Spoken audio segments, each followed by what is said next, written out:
कि हमारे पास ना कुल n ऐसे वॉल हैं। मान लो एक कोई पार्टिकल आ रहा है, उसके पास कुछ k एनर्जी है, ठीक है। वो किसी भी वॉल से जिस भी वॉल से टकरा रहा है उससे पास कर जा रहा है एज ए k ही, और साथ में अपना एक डुप्लीकेट एलिमेंट जनरेट कर रहा है जो कि डिफरेंट है उस k से, पर उसकी एनर्जी k-1 है। जो पास कर रहा है, जिसके पास k एनर्जी है, वो भी किससे टकराएगा, वो भी एक नया k-1 जनरेट करेगा जब इससे टकराएगा तो, है ना। ये भी एक तो वॉल ही है। कोई भी k अगर किसी वॉल से टकरा रहा है तो एक k-1 जनरेट कर रहा है, और साथ में k क्या है, बाहर जा रहा है, k एनर्जी बाहर चली जा रही है, पार्टिकल की k एनर्जी, और एक k-1 की नई जनरेट हो रही है। तो अभी अगर मैं इस पूरे केस में देखूं तो एक ये नया पार्टिकल है जनरेट हुआ, एक ये नया पार्टिकल है जनरेट हुआ है, और एक ये नया पार्टिकल है। मतलब ये तीनों के क्या सेम है, क्योंकि एक ही के है ना, ये यहाँ से यहाँ गया, यहीं से यहाँ गया। अगर पास कर जा रहा है तो वो प्रीवियस वाले की तरह सेम ही है, लेकिन जो टकरा कर नया k-1 बन रहा है ना, ये ऑलवेज न्यू बन रहा है। तो हमें कितने जितने ये न्यू न्यू बन रहे हैं ना, इन सब का काउंट बताना है। अच्छा, क्वेश्चन को क्या है दोबारा समझो सही से। 1 2 3 मान लो ऐसा होता, ठीक है। हमारे पास एक k आया, k इससे टकराया, k ही बाहर गया है। ये दिख रहा है, k ही बाहर गया। जितनी बार भी k बाहर गया, इसने क्या नए नए k-1 को जनरेट किया, k-1। अच्छा तुम देखो, कोड की चिंता मत करना, कोड सिर्फ 3 लाइन का है, 4 या 4 लाइन का। तो पहले समझो कि है क्या सवाल के अंदर। ये k-1 जनरेट करेगा नए, ये तीनों डिफरेंट है अपने आपस में। ये जो k-1 है, ये एक नया k-2 जनरेट करेगा, k-2। जब इससे टकराएगा ये k-1 टकराएगा इससे, तो और साथ में k-1 बाहर चला जाएगा, चला गया। यही चीज के साथ भी हो रही है। ये जब इससे टकराएगा एक नया k-2 जनरेट करेगा। अच्छा, ये k-2 और ये k-2 डिफरेंट है, ये बताया मैंने, ये दोनों k-2 डिफरेंट है ना। और जब ये इससे टकराया तो ये क्या, यहाँ पे क्या पास किया, k-1, एक इसने क्या k-1 जनरेट किया। अच्छा, ये k-1 यही वाला k-1 है, तो ये कोई नया नहीं है, प्रीवियस वाले की तरह है। लेकिन ये दो k-2 नए नए जनरेट हुए हैं। तो अब अगर मैं सिनेरियो देखूं अगर बीच का, तो मेरे पास इस वाले बॉक्स के अंदर एक k-1 का पार्टिकल है जो कि चल रहा है, एक k-2 का पार्टिकल है जो कि चल रहा है अभी, और इसके अंदर भी एक क्या k-2 का पार्टिकल है। ऐसा कुछ सिनेरियो है। और k-1 इसके अंदर से वेनिस हो चुका है, k-1 जो था, k-1 तो इसके अंदर से वेनिस हो चुका है, वो इसके अंदर आ गया है ना। ये पूरा केस हुआ है। तो देखो करना कैसे है, अब ध्यान से देखो। सबसे पहला, किसी भी एक, अगर मैं डंडी को देखूं तो इसके साथ हो क्या क्या रहा है, इसके पास एक पार्टिकल आ रहा है जिसके पास कुछ k एनर्जी है, जो कि k पास कर दे रही है और k-1 जनरेट कर रही है। ये हो रहा है किसी भी स्टिक के साथ, किसी भी वॉल के साथ यही हो रहा है। अच्छा, दूसरी चीज, अगर मैं इस ये जो मान लो क्या है, नंबर ऑफ वॉल्स है, इनको अगर मैं एक सेट में मानूं, तो मेरे पास एक पार्टिकल आ रहा है, इसके सामने कुल n वॉल्स है। मान लो मैं किसी बीच के सिचुएशन में हूं, इसके सामने ये कुल n वॉल्स है, ये कुल इनका सम मान लो n है ना, ये कुल n वॉल्स है, और इस पार्टिकल के पास k एनर्जी है, ठीक है, अगर ऐसा है तो। दूसरा, अगर मैं क्या है ऐसा ही एक और सेट बनाऊं जिसके अंदर 3 एलिमेंट होते हैं ना, तो इसका क्या मतलब है, अगर इसके पास n है तो इसके पास कितने होंगे, n-1 सेट है, n-1 एलिमेंट है इसके आगे, यानी कि इस पार्टिकल के आगे n-1 एलिमेंट है, और k इसकी एनर्जी, क्योंकि अगर, अच्छा फिर से देखो ध्यान समझो। ये एक सेट है, इसके अंदर कुछ डंडी है, सेट को ध्यान से देखना, बस इससे पूरा क्वेश्चन इसी पर डिपेंडेंट है। सेट है, इसके अंदर कुछ डंडी है जो कि कुल n है, n वॉल्स है। एक पार्टिकल आ रहा है, इसको पता है इसके आगे कुल n वॉल्स है, यानी कि ये जितने भी है ना, इसका जो सम होगा इस सेट के अंदर जितना भी सम होगा उसका, मान लो कि वो क्या n, मान लो n है, कुछ वैल्यू है, कोई भी n है, और इसकी एनर्जी खुद की अभी जो प्रेजेंट एनर्जी है वो k है, ठीक है, इस सेट की। ये जब पहले वॉल से टकराएगा, ये मान लो क्या है बीच के किसी एक वॉल से टकरा रहा है, इससे टकराया ये, इसको पता है इसके आगे कुल n वॉल्स है और इसकी खुद की एनर्जी k है। तो जब ये पास करेगा तो इसके सामने अब कुल कितने वॉल्स होंगे, n-1 वॉल होंगे, होंगे ना। कॉमन सी बात है, अगर इसके सामने, इस पार्टिकल के सामने n वॉल्स है तो एक तो घट गया, तो कुल कितना बचा, n-1 वॉल्स बचा इसके आगे। और एनर्जी कितनी, अब भी k ही है, क्योंकि जो सीधे पास कर जाएगा उसकी एनर्जी तो चेंज होगी नहीं। लेकिन जो इससे रिटर्न करेगा उसके सामने कुल कितने वॉल्स होंगे, capital N minus capital N जो एक्चुअल, अच्छा फिर से देखो 1 2 3 4 5 6 7 है। अगर मैं इस पर हूं, है ना, इस पर हूं, तो क्या देख रहा है, ये देख रहा है कि मेरे आगे कुल 3 वॉल है और मेरी एनर्जी क्या है, खुद के है। दिख रहा है इस वाले यहाँ पे जो पार्टिकल होगा उसको ये चीज दिखेगा, 3 वॉल्स है, 1 2 3, और मेरे खुद की एनर्जी क्या है, के है।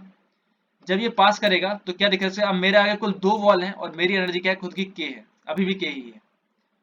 पर ये जो रिटर्न कर रहा है उसे क्या दिख रहा है कि मेरी खुद के पास जो मेरे सामने कुल कितने एलिमेंट है, 7 माइनस 3 एलिमेंट है ना, 7 माइनस जो इसके आगे जितना था, एन 7 क्या है टोटल, जो वॉल्स है 7 माइनस 3, कॉमा मेरी एनर्जी कितनी है, के माइनस 1 है।